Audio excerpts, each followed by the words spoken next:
Hey guys, welcome back to our channel. In this short tutorial video, I'm going to reveal to you a simple trick how you can change the page color for your documents and texts in Google Docs really quickly and without any advanced editing skills or knowledge whatsoever.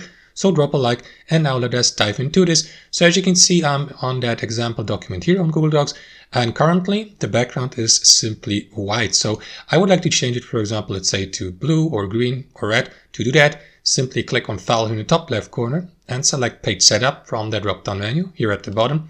And here inside that window that will pop up for you, you will see that option here, paper size as well as page color here to the right. So what you want to do here below page color is simply click on that arrow down icon and pick the color you would like to use. So let me go with that greenish color here.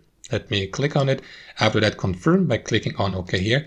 And that is going to apply the background color instantaneously. And that's it, guys. That's how we do it. I hope you enjoyed this video, got some real value from it, and we'll see you next time.